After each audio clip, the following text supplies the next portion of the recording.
At ngayon, again, ang aking number 1 at ang aking Miss Universe Philippines 2025, Maria Atisa Manalo ng Quezon Province. Si Atisa, feeling ko, nararamdaman ko na siya sa mga veterana, si Atisa lang makakarating at deserve ng corona. Ganon yung feeling ko, ha. Kung hindi si Atisa mananalo, newbie mananalo. Yun talaga yung pakiramdam ko. Kung hindi man si Atisa mananalo, newbie ang mananalo. That's why sobrang sugal na. Pero kung performance kasi yung basihan natin, magpakatotoo tayo, sinimplihan lang niya at hindi siya yung pangabog. Just like Sultan Kudarat, just like Siniloan Laguna, just like Muntinlupa. Sila talaga ang top notch sa pagkabog at saka pag-emote at saka pagpasabog, di ba? Pero wala akong nakikita sa kanyang sa kanila at nakakay Atisa Manalo lang talaga yung hindi ko alam. And hopefully tumama ako this time.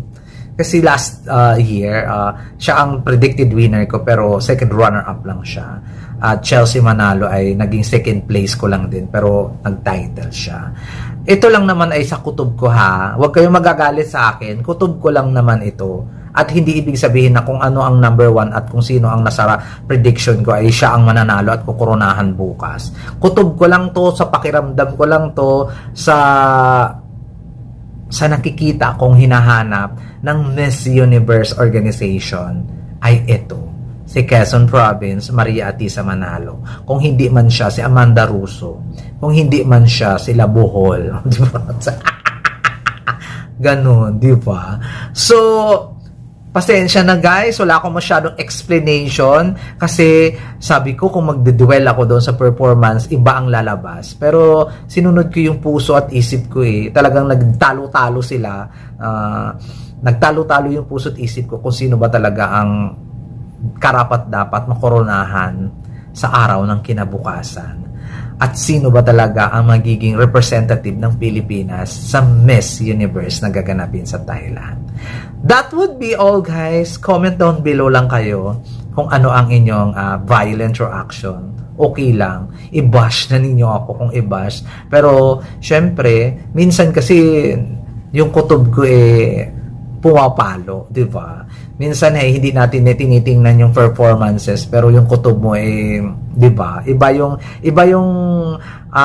yung kutob pag pag mangibabaw, di ba? Nakakaloka, di ba? Ay my gosh.